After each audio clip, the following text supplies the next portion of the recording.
on a personal level for him, after what happened in the summer, to not go on and win this would have bought him a bit of breathing space because, you know, have a bad Ashes and all of a sudden the whisper mill starts and pressure gets turned onto him.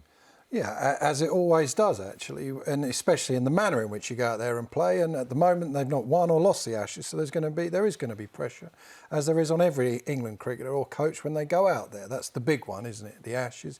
And you look now, it's what you've... India, it was understandable, but New Zealand at home are obviously very good teams, and India at home, albeit with one more test still to play whenever that's going to be. Yeah. So, you know, it's not the most successful time for English cricket at the moment, and that's a team that you expected to go on, albeit they've had a lot of injuries. This will really hurt this team, won't it? That dressing room will not be a good place. No, it won't be, but like... the coach was saying there, these things happen in T20 cricket, these things can happen. 50-over cricket, more of a structure, more of a routine, more of a process to get through. T20 cricket, you saw what Neesham did there within the space of 6 balls, sitting here next to Bob and at 110 for 2, 110 for 3. It was almost game closed out. And then Neesham goes and does what he does in 6 balls. What can you do? Jordan is a fabulous cricketer, a great guy. We know how well he trains. We know how much he's liked. Not that you need to be liked to perform, but he's just a brilliant professional who you know was doing his best.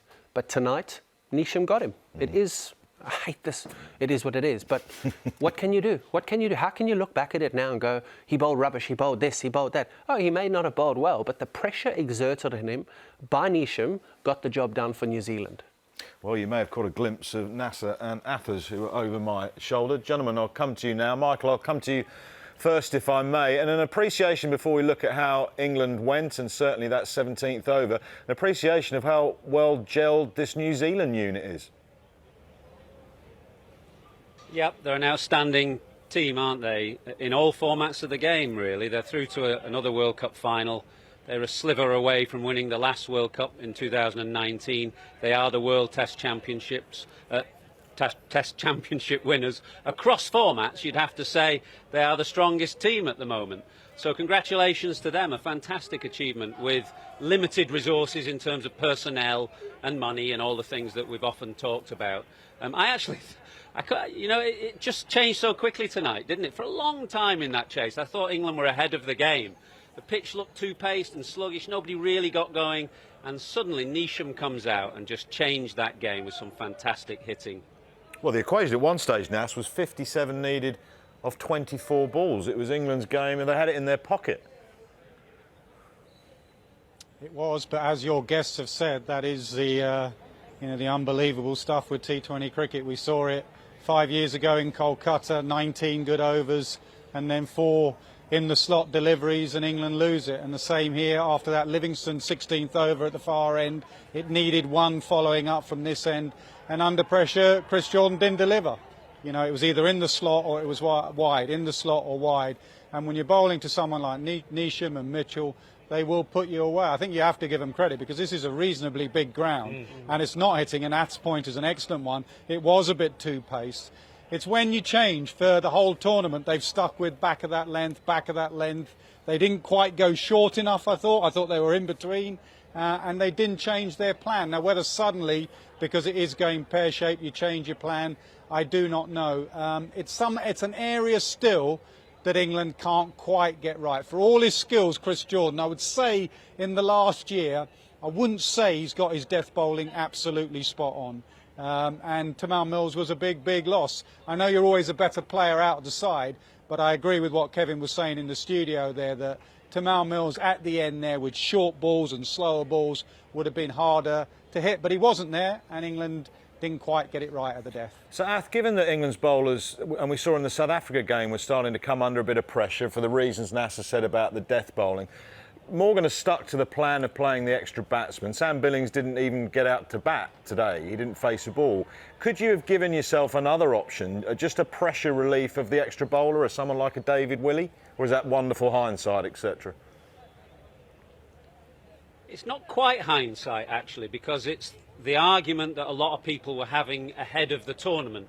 I personally felt England had the right balance going with the batting heavy balance, because that's the kind of way that they've played their one-day cricket. We're just going to hit more boundaries than the opposition, and it's worked very well for them. You look at their T20 record over the last 3 years and their 50-over record since the last World Cup. You can't argue against it, really. So I was perfectly happy with that balance.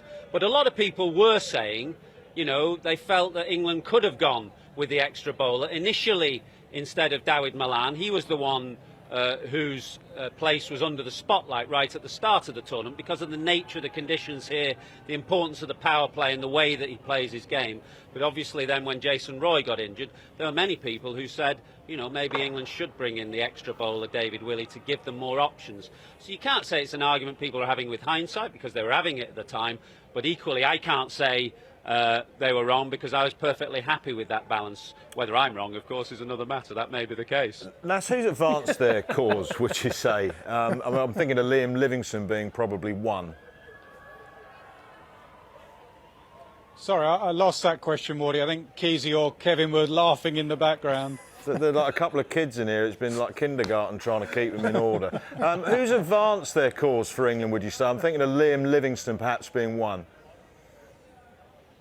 Absolutely, not just with the bat, but with the ball as well. We've watched Liam Livingstone bowl in warm-ups and bowl in the nets, and we've been amazed, actually. He lands them really well. When I first thought of Liam Livingstone, I thought of a big-hitting batter who bowls a bit of spin. Let's be honest, he bowls a bit of this and that. But actually, when you watch him warm up and bowl, he lands them on a sixpence, off spin, leg spin, off spin, leg spin, which is not the easiest thing to do. And with nowadays, with the match-ups, and you're not bowl, you know, Moeen Ali didn't bowl today because of right-handers, and Santner didn't bowl today, or one over he bowled, because of left-handers, because Moeen was batting. So this whole mindset now of skippers going with the analyst and going with their match-ups, if you can have a Liam Livingstone and you have a right-hand, left-hand combination, he's worth his weight in gold. He has, I think Wokes has, before that one over at the end there. Wokes as a T20 cricketer in these conditions where you can just bang away out of length. I think he has, obviously, Roy before he got injured. Dawid Malan looked good again today. He played pretty well. So there's a lot. Let's not get one over, get in the way of. England have been a really good side in this tournament, but that's the problem with T20 and World T20s. You can go from being a really good side and one over later, you're on your way home. Just to pick up on the Livingstone point, actually, I mean, he's an incredibly valuable player now in T20. I was having a chat with one of the analysts who acts behind the scenes for many of these franchise teams, of course, you know, and players are valuable and bought and sold according to their value in the market. And he was saying, you know, Liam Livingstone is one of the most valuable cricketers, he thinks, in T20. Not just that six-hitting potential, which we have seen briefly in this tournament, but that ability to send it both ways, according to whoever's in the middle overs. Boy, he's a really valuable cricketer in T20.